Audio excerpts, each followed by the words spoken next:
Hi, Tracy Wick here from Growth Plan with Blythe Kasmer-Sack. She's part of my long-term collaborator of mine, but she's on our advisory board. Hi, Blythe. Hi.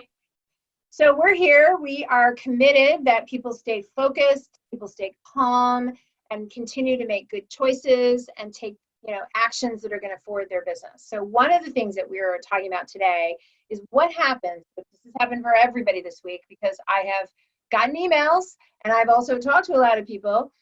Everyone's meetings are pushing or canceling. So you could have this false sense that you're being productive if you move your meeting from, which I have done, from a Tuesday to a Friday, except is it really productive? So what are some other things that you could be doing now that will forward your business and to keep things moving such that commerce doesn't come to a screeching halt? So Blythe, you had some good thoughts. What are you seeing?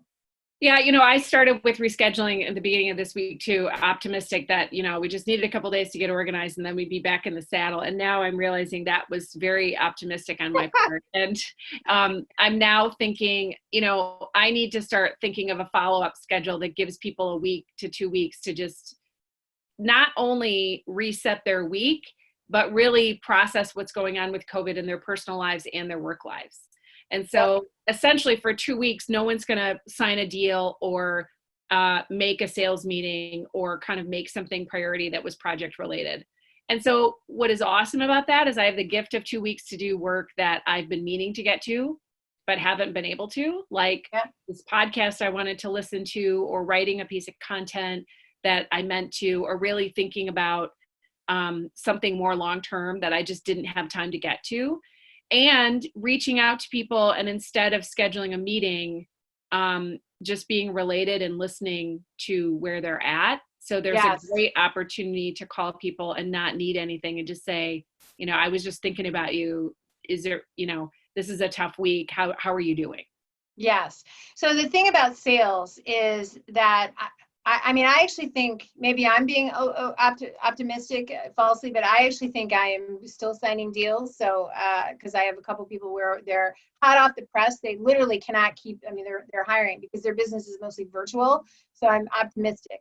But even if that was the case where people were still contemplating, I think the thing that's really important is in sales, relationship building always is happening. And I think that the opportunity now is for people to think different about relationship building. So one of the things is about the COVID communication itself, COVID-19. Let's don't get any more emails about COVID-19 updates. Okay, I've got that from I'm up to date on the people.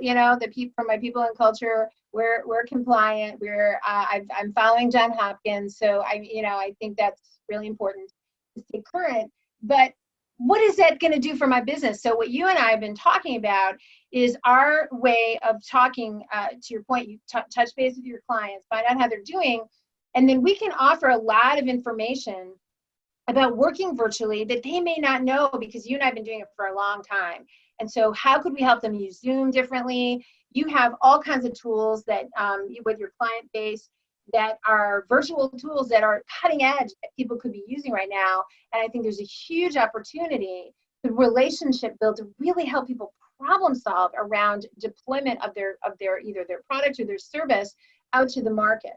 Tell me some. If I think about the folks that we work with are in a sales or leadership role, and in that role, they're looking for people that are going to help them forward their agenda. And right now, their agenda is figuring out how to convert their business virtual.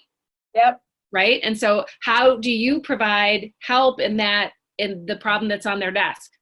How do you support that problem? Because that's what everybody's got on their desk right now. And even if they were a virtual business before, like I know my husband works in a professional services and he works from home. So you'd say, oh, we were virtual. Well, there was a bunch of folks in his organization that were not virtual. Yeah. And the change management of that population going through the process of figuring all this out has meant the entire organization is not as productive as normal.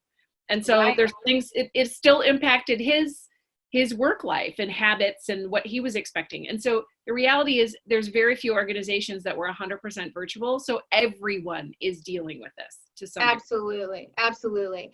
And I just think that the more that you can stay calm, understand that there are tools out there, and there is a learning curve. I mean, even for me, I mean, I work virtually too, but there's just things I'm having to face now that I didn't face 2 weeks ago. I think, just be, again, good to yourself and just reach out, because there are lots, to your point, everybody is dealing with this at the same time. And it's overwhelming. There's just no two cents about it. I mean, it really is.